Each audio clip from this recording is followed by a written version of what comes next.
Alright, so I tried doing this once. I wanted to record what it's like for me to record a piece. Basically doing a cover of one of the first pieces I've ever memorized. It's called Kirara from Sen's. And it's a very, very simple piece, but a piece that after revisiting, I find beautiful, but in a very simple way. And I wanted to record this after rememorizing it and also reanalyzing it and actually sort of understanding the piece a bit more compared to before when I just played the notes. No idea what I was playing. This time I have a lot better grasp of what I am playing. So I'll probably explain some of that along the way, but for now, let's go ahead and get one good recording in before we do anything else.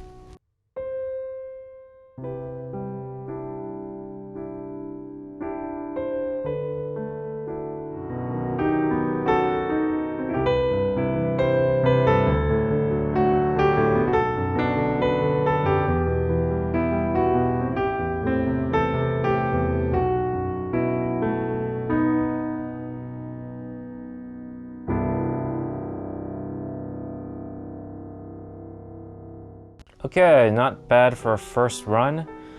I haven't actually touched this keyboard in a while. I mean, I've touched it, but I haven't played this keyboard in a while because, if you can't tell, I'm not in my room. Not that you would know, but this is my sister's room and she visited last week for Chinese New Year, so I had to move everything back, or move everything out and then move everything back because she stays in this room when she's here. I'm mentioning all of this because I feel like I needed to like play something on this keyboard again to really get the feel for it. I do think I was playing too loud during some parts, and it's probably because the keys for this keyboard, this is the Roland Fp30, the weightedness of it is not as real as a piano. So it's not as heavy as a real piano. But I'm glad I could get like a run without any note mistakes. I did sort of press too softly, ironically, for the arpeggio run with the 16th notes. That part. My left hand was playing a little too, not softly, but it was just too hesitant about pressing the keys hard because I was adjusting mid-playing. And then I ended up playing it a bit too soft to the point where it's inaudible, or like I didn't press hard enough. So I gotta adjust for that. For this one, I've never heard anyone else play it before. I might have heard like a very long time ago, but I don't remember any like playthroughs that I've heard online. So it's mostly just my interpretation of the piece. And I know I'm playing it like a little bit slower than it's written, which is totally fine. I prefer to play this piece slower just because that's what I like, and that's the whole point of interpreting a piece your own way. So like personally for me, I don't care too much to stick to tempo markings like super strictly, especially for a piece like this. So let's go ahead and just do it again. I need to reset this. Number 2.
Okay, I messed up the ending there. I played it the way that I used to play it, which after rereading the score is wrong.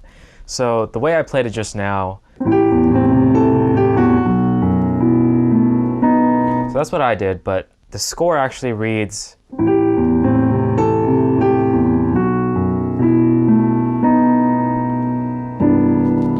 so I should probably play it correctly.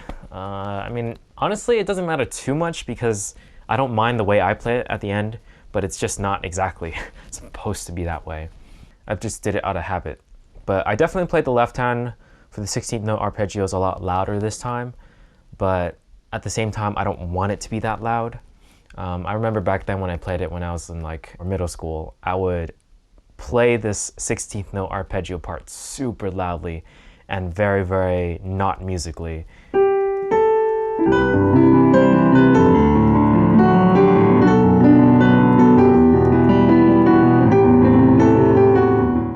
Yeah, I made mistakes too, but you get the point. Like, it overshadows the right hand, which is the main melody, way too much. And I got a little bit of that in the second playthrough just now. Like, it was a little too loud in my opinion, so I'm gonna redo that. Although it wasn't bad. I think the emotion was there, it was getting there, but it wasn't fully there. And I'm also thinking about my playing as well, which is not necessarily good. It means I probably haven't practiced this piece quite enough, because I'm still thinking, okay, don't miss the notes, don't miss the notes, when the main thoughts while you're giving a performance should be trying to express the piece, and you should be past the point where you're thinking, oh, don't miss the notes. So, but for me, I'm already at the point where I memorized it and I can play it decently, so I'm just gonna get it out there just to keep moving. I still really, really like this piece though. It's like, it brings back a lot of memories, I'd say. Okay, third time's the charm. So far, I haven't made any blatant mistakes.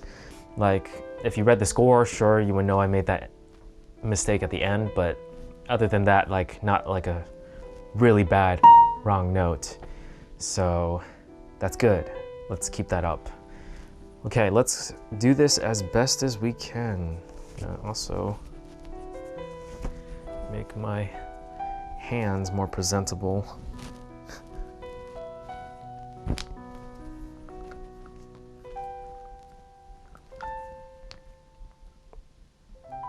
Okay, I admit, I kind of played that faster than I would have liked. Yeah, I guess after saying all of what I said about wanting to get this done, I felt like my mindset was all about getting it done, rushing, sort of plowing through. I still played it with emotion, but it was just faster than usual, which is very interesting. I guess whatever mindset you're in, sometimes that just takes over the playthrough a little bit. I kind of want to do it again, but yeah, I think I'm just gonna do it again. This time, take it easy, take it slower, and play it the way kid me sort of imagined it.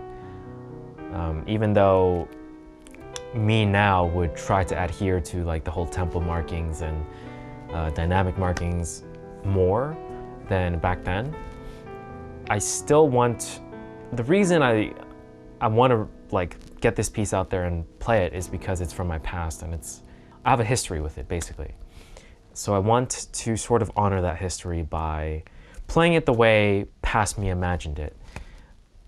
And playing it this fast was definitely not the way past me imagined it. So let's do that again.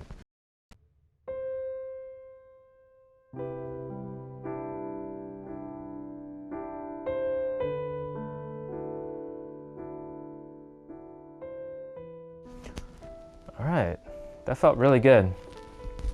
That was actually pretty satisfying. I felt like I played it the way past me would have been happy with. I mean, I'm certainly happy about it, present me. So yeah, the speed was right.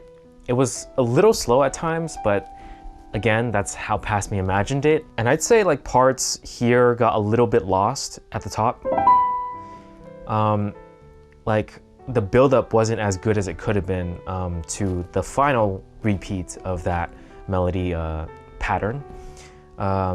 it sort of only got louder. Like I started doing a crescendo later than I should have, in my opinion, if I wanted to be as musical as possible. So I guess that's the only thing that I sort of would have changed about that playthrough, but overall, like, it was a good one, and I'm pretty happy with it. So I think we're good. So that was 4 times that we played this piece without making a mistake. Honestly, I'm surprised, because usually when I was practicing this piece for the past, like, on and off, week and a half, 2 weeks sort of, I made a lot of mistakes in terms of the transitions, because they're very similar. So what I did was, so instead of playing thirds, sometimes I would play the sixths, which isn't that bad of a mistake. It still works, but it's still technically a mistake. And then this part I would always mess up on for whatever reason, like when you repeat that and do the second version at the end.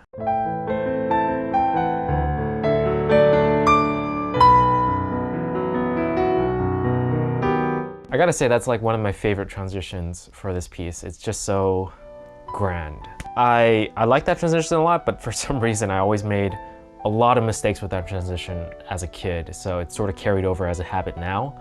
Obviously now I can play it like without making a mistake, but what I'm gonna do now that I got a good playthrough in and I'm satisfied with it, I am gonna break down the piece for you guys just a little bit. This isn't gonna be like a super in-depth breakdown, but for the most part, you probably should know just a little bit of theory, like keys, what keys mean, like key signatures, what a major or minor key is, and stuff like that.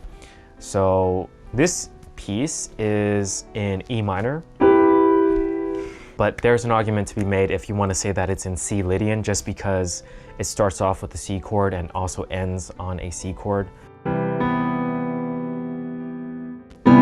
It ends on C major 7th with those 3 notes, and it starts off with those 3 notes as well. So you can say that it's C Lydian or E minor, but I prefer to call it E minor just because it's simpler, and also it's structured more like E minor in my opinion, just because of the parts with the main melody where it goes.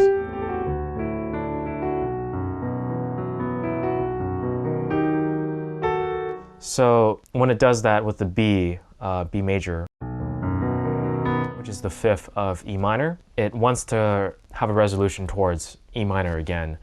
But for this piece in particular, it goes to C major 7th instead of E minor. But to me, the C in that is more like a bonus note that makes it sound different and more interesting. To me, I sort of think of it as E minor, but that could be wrong. It's just a matter of perspective, I suppose. But if you're like a good theorist, like music theorist, like let me know what you think.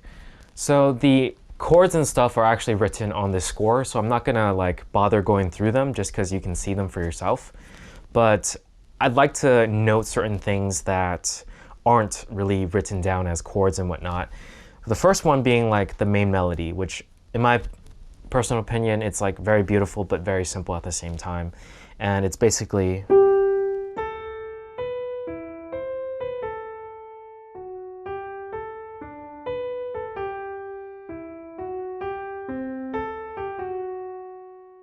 that. It's a repeating pattern that's just going a step down each time, and starts on, if I'm just gonna call this E minor, so it starts on the 3rd one.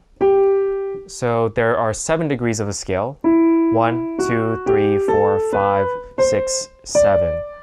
And then it goes back to 1. So I'm gonna call this 3. It starts on 3, steps up to 4, then hits 5. 1, 6, 5, 4. And then it does the same thing with different scale degrees, but basically the same pattern. So the pattern is essentially,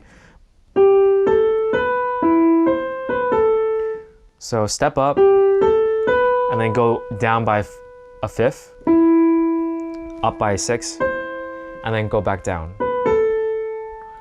So that's the pattern, and you just apply it to this, you just go a step down and repeat the pattern essentially.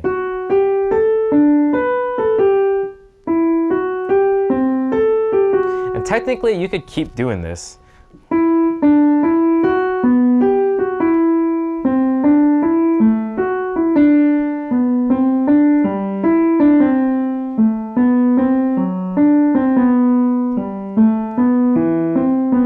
Until you reach back like to the main part.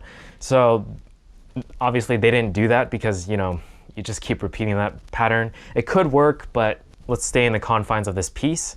So to me, the left hand of this piece is just like supplementing that melody and making sure everything flows right. If you want to like really break it down, it starts off with C major, C major 7th, and then it moves to D major. In the score, I don't know why it's marked as G major. It doesn't really make much sense to me, but it is D major for sure. And then from there, it's like major, major, and then it goes minor, B minor, E minor, and then A minor. And then it ends, well, it depends on which part you're on, but sometimes it ends on D major, which makes it repeat, or it ends on B minor, which ends it. There is a pattern to like the main melody with the first chord each time. So if you look at it, it's basically just making 7 chords. So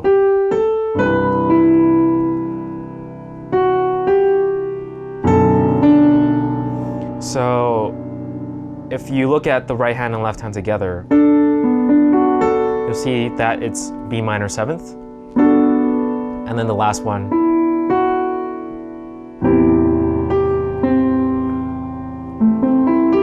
it's A minor 7th.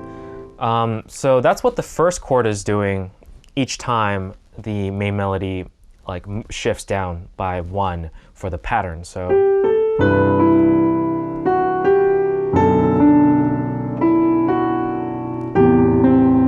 and the bass line also moves down each time the main melody moves down as well. So I find like that sort of pattern and synchronicity of that to be very simple, but yet, you know, very beautiful at the same time. So that's one thing that, you know, you're not gonna really get by just looking at the chords in the score, because they do move from this one to the next one.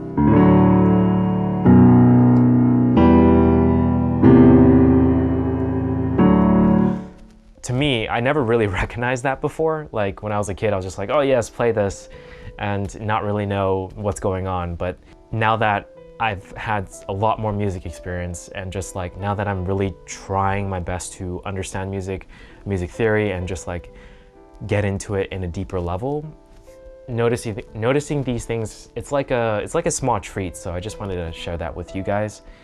And that's pretty much it. I mean, the beginning is really simple, really nice. Like I said, it's just like stepping up and then stepping down.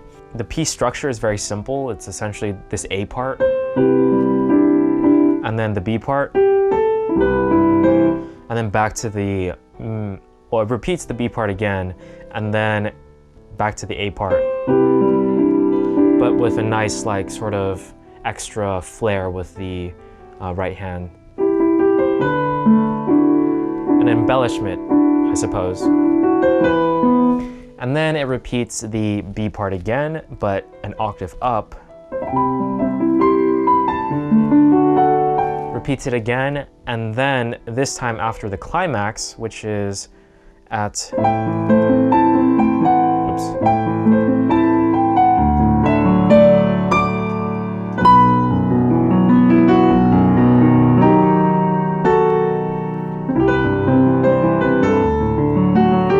It sort of just reiterates on the melody and the same arpeggios, but in a more energetic way, and closes off with a very, very like sharp ritardando to like this more peaceful feeling at the end, instead of ending like really, really energetically. So